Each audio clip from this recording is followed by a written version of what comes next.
noche, Escuela de Parapsicología, presentada por Luis García Chapinal y Sebastián Rodríguez Galindo. Escuela de Parapsicología. Así que empezamos ya el tema de hoy, cambiando un poco la fenomenología que estudiamos el día anterior, puesto que hoy comenzamos los fenómenos de la hiloclastia. Estos fenómenos de la hiloclastia son fenómenos que se caracterizan porque se materializa un objeto y posteriormente se desvanece, o a la inversa. Generalmente suelen ser cuerpos físicos los que realizan este fenómeno. De esta forma pueden penetrar en recintos que suelen estar cerrados herméticamente. Como digo, generalmente suelen ser cuerpos físicos, aunque también suele ocurrir que a veces son solamente energías o manifestaciones, como puede ser el olor o el calor. Ya más adelante explicaremos cada uno de estos fenómenos. Pero a grandes rasgos decir que hoy comenzamos los fenómenos dentro de los parafísicos de la hiloclastia. Nos encontramos en estos precisos momentos ante una disyuntiva muy compleja y muy trascendente dentro del campo de la parapsicología científica. ¿A qué me estoy refiriendo? Pues me estoy refiriendo a los aportes, a unos fenómenos que se basan en la traslación invisible de un objeto, generalmente de pequeñas dimensiones, de un lugar a otro, traspasando todo tipo de barreras físicas o químicas y penetrando incluso en recintos herméticos y apareciendo posteriormente visiblemente en cualquier lugar de la estancia. Podría tratarse de telergía materializada, pero lo más curioso del fenómeno de la aportación, de los aportes, es: sitúense ustedes en el lugar de los acontecimientos. Un vaso que se encuentre en una mesa situado en ella. Desaparece de la misma para integrarse, fíjense, materialmente en la habitación contigua. Me estoy refiriendo, por supuesto, a una habitación cerrada, herméticamente cerrada, es decir, en un recinto cerrado. Bueno, este vaso pasa de una habitación a otra sin una explicación física conocida. Claro, es un fenómeno que entronca de lleno con los fenómenos parafísicos y que a su vez pone en tela de juicio ciertos postulados de la física conocida por la ciencia. Decir que el fenómeno de la aportación sería una desintegración de la materia, y esto es lo más complejo, una desintegración total y absoluta de la materia para luego volverse a integrar en otro sitio o lugar. Estos fenómenos se suelen producir normalmente en recintos infestados, en fenómenos de poltergeist. Y lo más curioso es eso, que se trata de desintegraciones de la materia que se integran en otro recinto traspasando la materia. Yo creo que es uno de los fenómenos más controvertidos dentro de los fenómenos parafísicos, en este caso relacionados con la hiloclastia, con ese sometimiento de la materia. Como muy bien ha comentado Luis, por supuesto que a veces estas teleportaciones siempre se suelen realizar con fenómenos físicos, pero verán ustedes ahora como también se suele realizar con manifestaciones de otro tipo, como puede ser el olor. Este caso sería manifestación de osmogénesis, es decir, generación de olores desconocidos. Como decimos, la osmogénesis es la transmisión de olores de sustancias aromáticas que generalmente proceden del cuerpo del sujeto a través de una energía odorífera. Es decir, en una habitación hay un sujeto supuestamente dotado de efectos psíquicos o físicos que cuando entra en trance o está realizando cualquier tipo de manifestación de fenómenos paranormales, desprende de su cuerpo sustancias que suelen ser aromáticas. A veces incluso suelen ser desagradables, pero generalmente suelen ser aromáticas.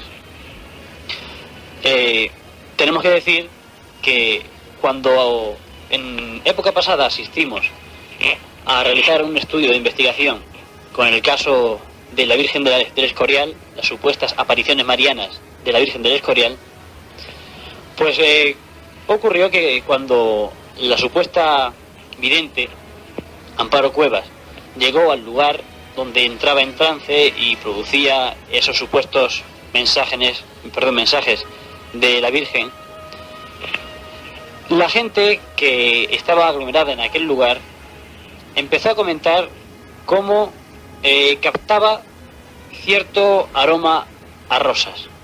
Hemos de decir que esta investigación la hicimos en época invernal y por supuesto esta flor en ese momento no había ni en el campo donde se manifestaba ni por los alrededores.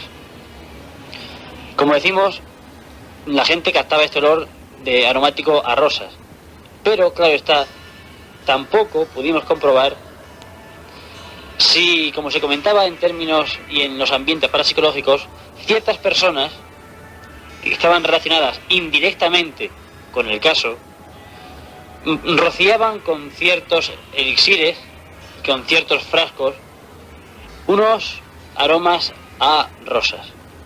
Como decimos, no podemos comprobarlo ni tampoco podemos testificarlo. Lo que sí está es que ese aroma apareció de súbito y que no hubo ninguna explicación lógica para que ese aroma se pudiese captar.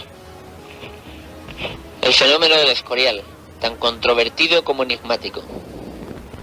Algo que todavía no ha podido dilucidarse, pero que, como muy bien decía Sebastián, me da la impresión de que aquí se comete un fraude, pero es que además, con el fenómeno de la osmogénesis, también, es decir, que alguien rompe una ampolla y con ello consigue esparcir esos olores que hay, que ellos dicen que se deben, pues sí, al trance de Amparo Cuevas. Es decir, bueno, no vamos a comentar más el tema porque tampoco merece la pena.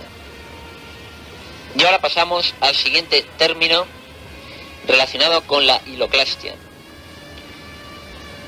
Se trata de la termogénesis. ¿Qué es la termogénesis? Pues la termogénesis se produce cuando la energía telérgica desprendida del cuerpo hace variar la temperatura ambiente de la estancia en que se encuentra el sujeto.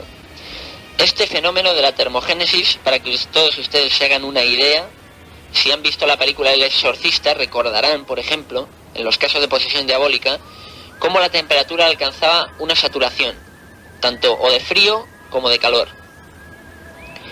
Esto se debía, vuelvo a repetir, al fenómeno de la termogénesis, es decir, cuando la energía telérgica desprendida del cuerpo hace variar la temperatura ambiente de la estancia en que se encuentra el sujeto. Y que tiene que ver, por supuesto, con estos casos de pseudoposesiones diabólicas. Siempre digo pseudo porque tampoco está demostrada la veracidad de la posesión diabólica como fenómeno. Tanto es así que en muchas ocasiones este fenómeno de la termogénesis, cuando el calor, cuando la temperatura asciende a elevados grados, suele producirse incluso incendios. Esto es lo que denominamos pirogénesis. La pirogénesis, decimos, es la producción de pequeños o grandes incendios en la casa o en el domicilio en el que se encuentra el sujeto productor del fenómeno. Estos incendios suelen ser provocados por la propia energía telérgica. Esto que quede muy claro, que no es que lo produzca de forma consciente el sujeto, sino que su energía sale de su cuerpo y provoca este incendio. Claro está, a consecuencia de ello, se chamusquen y se queman los más diversos objetos. Imagínense ustedes que el sujeto está sentado en un sillón y al entrar en trance, la energía que emana de su cuerpo actúa en forma de energía calorífica sobre un calendario. Entonces, este calendario, a veces, si la temperatura es elevada, ardería. Generalmente suele ser que solamente se chamusca ligeramente. Digo un calendario, igual que puedo decir un osito de peluche otro sillón contiguo, un cuadro, cualquier objeto que esté en la habitación. Eso no se puede discriminar unos de otros, puesto que los más diversos objetos, incluso algunos incombustibles, han empezado como a querer empezar el incendio. Claro está, si es por ejemplo una roca, un trozo de mármol, pues no se puede combustir, pero se ve como si la parte que están cercanas a él se chamuscase. Esto es lo que conocemos como fenómeno de pirogénesis. Y ahora pasamos de lleno al fenómeno de la pragmagrafía, que con él terminamos la clasificación de la hiloclastia, de este sometimiento de la materia por vía paranormal. ¿En qué consiste la pragmagrafía? Parece ser que es la generación de imágenes plasmadas en superficies materiales a través de la telergía y a distancia, siempre a distancia, dato a tener en cuenta. Dichas imágenes suelen ser dinámicas. Esto es lo que caracteriza a este fenómeno de la pragmagrafía, que las imágenes suelen ser dinámicas, es decir, que tienen cierto movimiento y que van transformándose gradualmente hasta desvanecerse. Ejemplo esclarecido del tema. Supongan ustedes que sobre una superficie determinada, una pared, el suelo, el techo, aparecen imágenes de personas, de determinadas personas, o de animales. No tienen por qué ser específicamente de personas. Sería algo similar a la teleplastia, aunque no igual. No igual precisamente porque las imágenes comenzarían a moverse en la pared. Es decir, ustedes observarían unas cualidades de movimiento.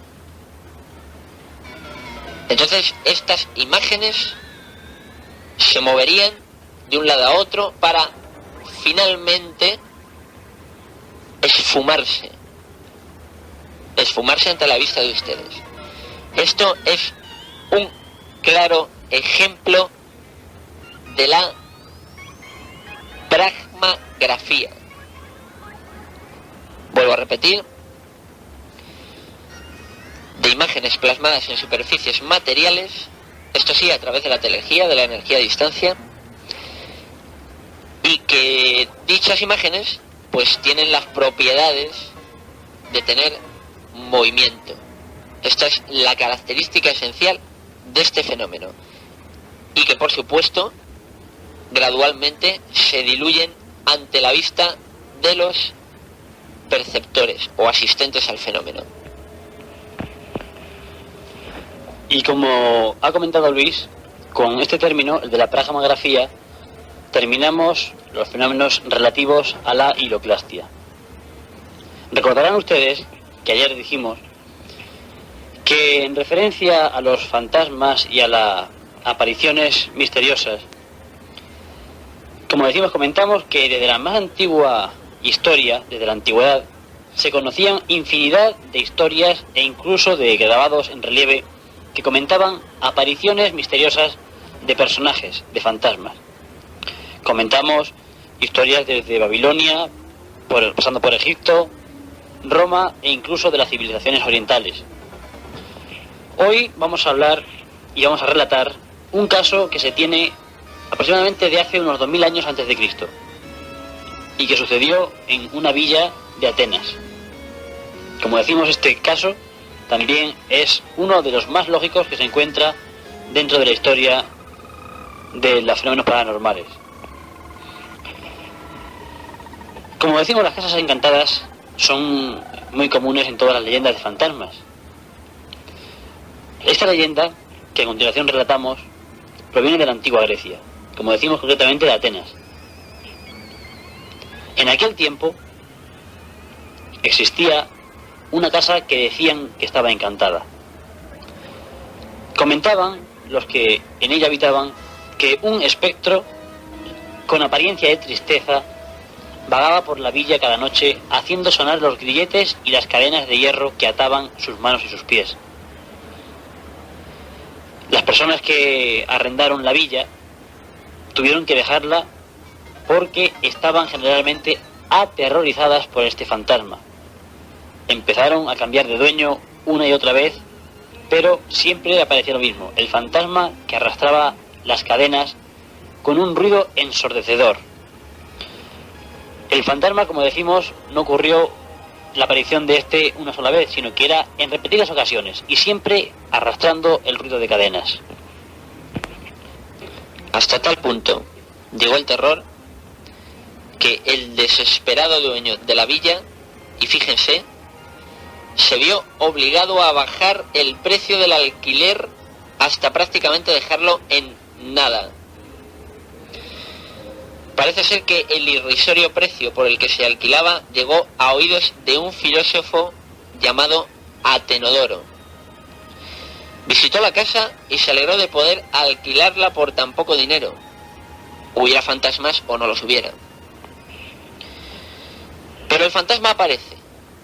En estos momentos vuelve a suceder. La primera noche después de mudarse, cuando Atenodoro trabajaba tranquilamente, le sobresaltó un sonido de cadenas, sonidos estos que realiza normalmente el fantasma en sus periplos nocturnos. Actuando como si no sucediera nada anómalo, continuó trabajando. Pero hay una curiosidad, y es que el ruido aumentó. Acto seguido entró en la habitación el espíritu de una anciana de cabellos grises, gesticulando y apuntando a Atenodoro para que se levantara y le siguiera. El filósofo continuó ignorando al espíritu. Parece ser que no le hizo ni caso, que se acercó más y más hasta colocarse sobre él. Atenodoro, sin embargo, continuó prestándole poca atención. Esa es la pura realidad. Y finalmente el espíritu, al verse ignorado, parece ser que dio media vuelta y se marchó. Atenodoro miró y vio por dónde había desaparecido tal entidad. Al día siguiente, Atenodoro fue al lugar por donde el espíritu había desaparecido. Como digo, fue acompañado con un magistrado y algunos obreros que cavaron hasta desenterrar, miren, fíjense ustedes, un esqueleto atado con cadenas enmohecidas. Posteriormente, se desenterró este esqueleto y los huesos se volvieron a enterrar en un cementerio cercano al lugar donde ocurrían estos acontecimientos y casualmente el fenómeno cesó. Jamás se volvió a ver el fantasma dentro de esta casa que generalmente estaba embrujada. Como decimos, esto ocurrió en la antigua Grecia, en la villa de Atenas. Como decimos, este caso ocurrió en la antigua Grecia, pero también tenemos diferentes casos que ocurrieron en otros lugares del mundo, como pueden ser lugares tan septentrionales como Australia. La leyenda de fantasmas, como decimos, que se reconocen que ocurrieron en Australia, son generalmente muy similares a las de Europa. Esto no es sorprendente, ya que ambos continentes fueron habitados por europeos que llevaron consigo sus creencias en los espíritus e incluso en las supersticiones. La naturaleza de los fantasmas o de las posibles apariciones, por supuesto que es desconocida para los parapsicólogos, puesto que no han podido dilucidar cuál es el contenido de la misma. Estas leyendas australianas se basan en víctimas que regresan para hacer justicia. Como anteriormente explicamos, uno de los principales puntos objetivos de los fantasmas es aplicar justicia. Un claro ejemplo lo tenemos en la historia de Fred Fisher, que desapareció en el año 1826. Se cuenta que su fantasma reapareció poco después apuntando un lugar en el suelo. Esto, como decimos, ocurrió en repetidas ocasiones, pero posteriormente se excavó este lugar en el que el supuesto fantasma señalaba y, curiosamente, se encontró el cuerpo de un hombre asesinado. Como decimos, son apariciones o supuestos casos fantasmales que ocurren en épocas diversas y en lugares tan diversos y tan diferentes como puede ser Grecia y Australia. Ante la escuela, un nuevo caso. En 1922, el fantasma de una mujer y un niño fueron observados en una playa en New South Wales, apuntando hacia una cueva.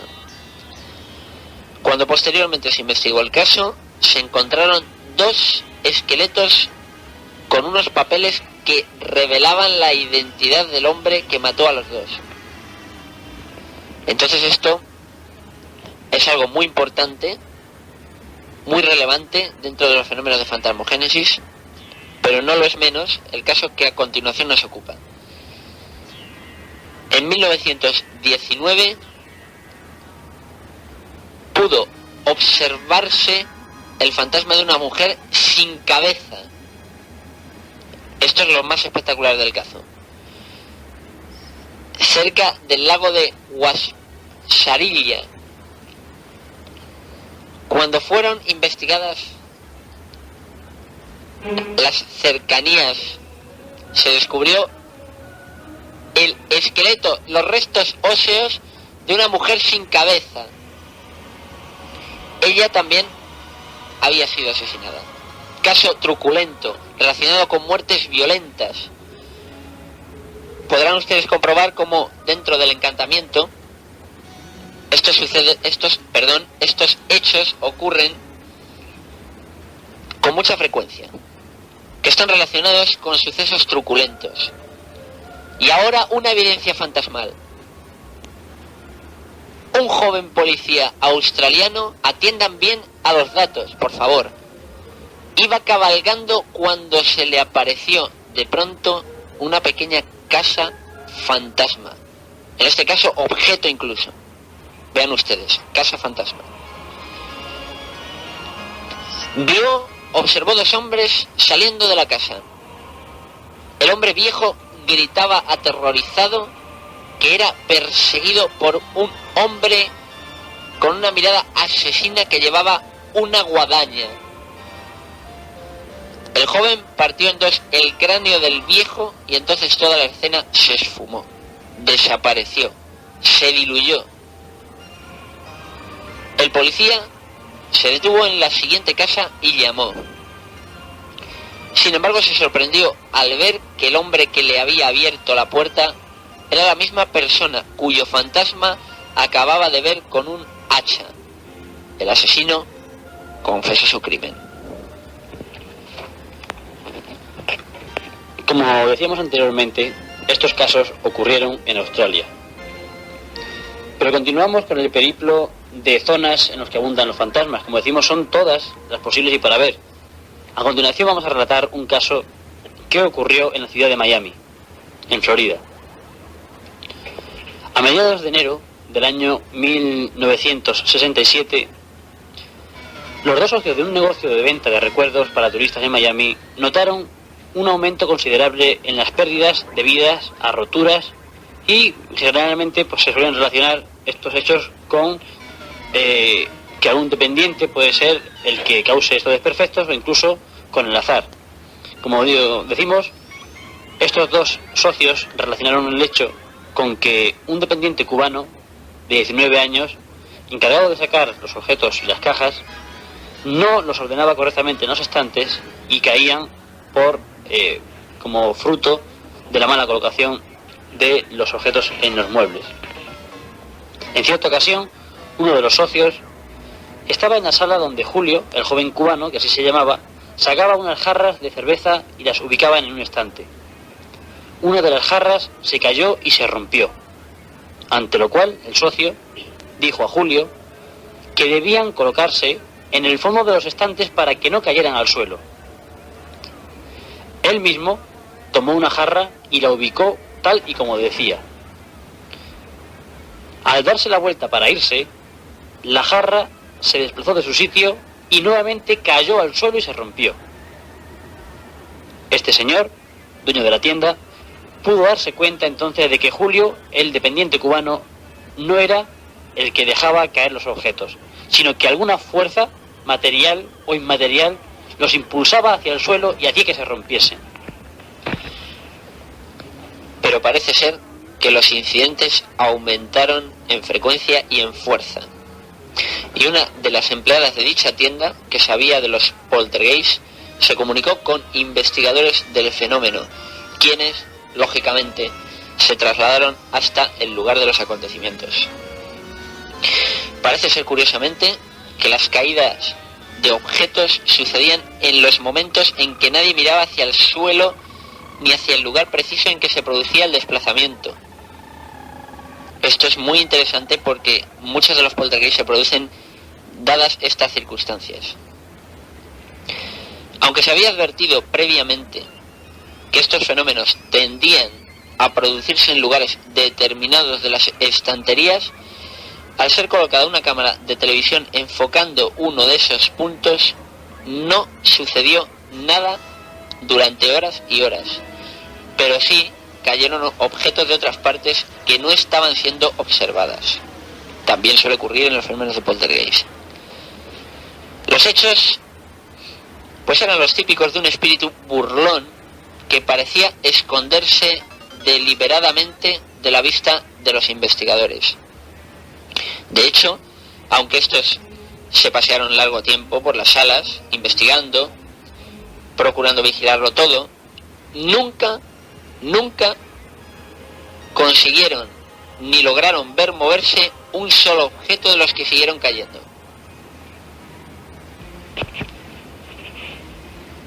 Esto no deja de ser, por supuesto, espeluznante. No obstante, como decimos, no es uno ni dos los hechos que han ocurrido así, sino que son infinidad de ellos los que ocurren, incluso aún hoy día suelen ocurrir. Como decimos, son hechos fantasmales que ocurren normalmente en infinidad de lugares diferentes.